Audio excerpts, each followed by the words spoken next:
What up, y'all? It is your girl, Miss Finesse in the flesh, coming to y'all live and direct. What is up? How y'all been? What's good? First and foremost, I hope everybody had a great Thanksgiving. This video was supposed to come out before Thanksgiving, but you can use it for next year. I'm going to teach you all how to make my very, very good, like undeniably good mac and cheese. And the thing is that what I do, what a lot of people don't do, which I didn't know, I make a cheese sauce as well as using cheddar cheese. You'll see how to do that. But I know maybe 3 people who used my recipe this year, and they said it was a hit. Like, it came out amazing, exquisite. This footage you're seeing here, I was trying to tape me, buying the ingredients in the grocery store. But I didn't want to look awkward videotaping me buying ingredients. So that's why it's kind of messed up looking. So anyway, we're going to skip past this and get to the making of the mac and cheese. First, you're going to need your block cheese, which goes into your cheese sauce. And I use 2 sharps to 1 Colby. You need variety. You just don't want to have mundane cheese taste. I use heavy cream because it's more creamy. Some people use half and half, whatever. Do the cream you want to. Of course, you need macaroni. Let's move that. Thank you.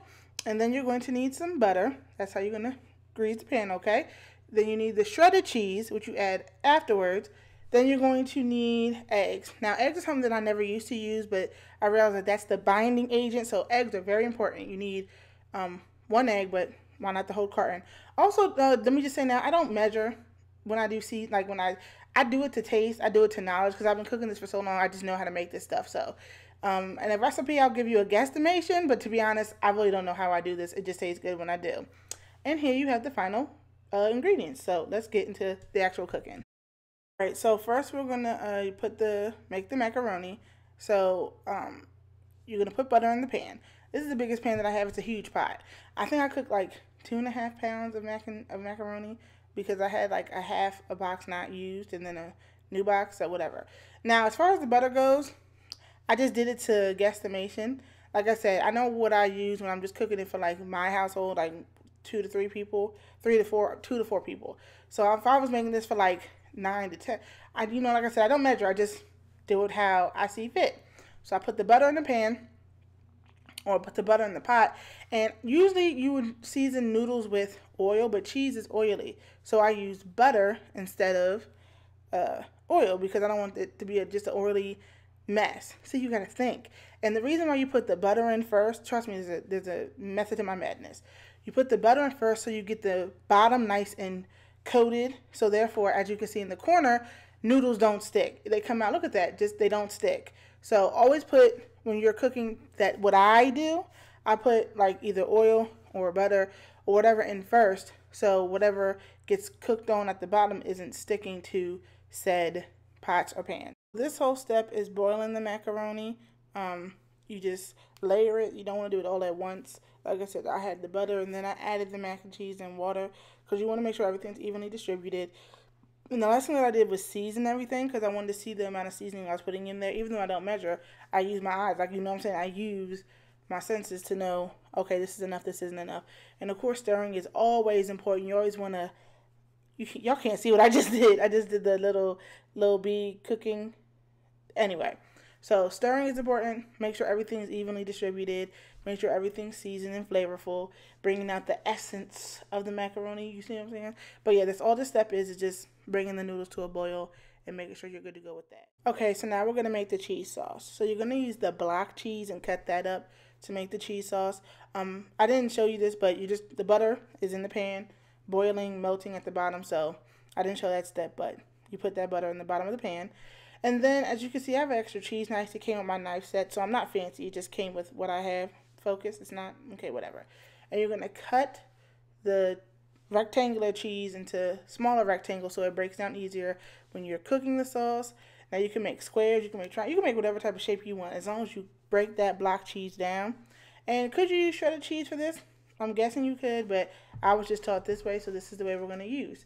Also, as you can see, like I said in the bottom footage, the butter is melting in the pan, and you use just a little bit more. Like, the butter for the mac and cheese is to make sure that the macaroni, oh gosh, I got to doing that, so that it doesn't stick. This butter in this pan, you use a little bit more because it goes into the sauce, and it just tastes better. So this butter that you're cutting up, you got to taste the cheese.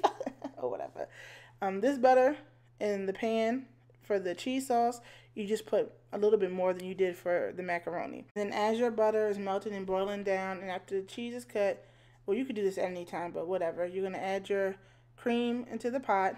Ooh, look at that. And like I said, for this recipe, I'm using 2 for the fact that I'm making a huge quantity. So I wouldn't normally use 2. I would normally use 1, maybe even half of 1. Now I would use 1. But for this, I'm using 2. And then after you add in your cream, then you're going to, did I do a quick stir? Or no, you're going to add in a little bit of salt, a little bit of pepper, you know, for seasoning, flavor, and taste, and all that good stuff. And then after you do that, then you're going to add in your cheese. So let's see here, a little bit of that, a little bit. And I don't know if you can tell, because I kind of cut most of those scenes out, but I was cleaning as I go, because I hate having a big mess afterwards. So stir, stir, stir. I'm in the kitchen. Hey, for all my DC folks. Hey, I'm in the kitchen. All right, give it a little stir, and then you're going to add in your cheese. Now, the heat, and this is very important, you do not want to have your heat blazing. Your heat should be at a low, like I have a fire burner, and I had it at 2, maybe 3 at max. And the reason why you keep your temperature so low, because you want the cheese to melt into the creaminess and the consistency of a sauce. If you just put that joint on high and then all the milk evaporates out, and now like you're just stuck with clotted cheese, and nobody wants that. So that's why you have to keep it on low to keep it flowing and oozing and melting.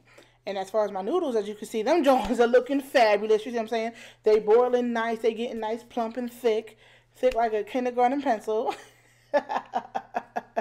So the noodles are looking fine. And as you can see, the cheese may not look like anything right now, but it's supposed to look like that. It's supposed to look nice and broken down and creamy and cheesy and all that goodness.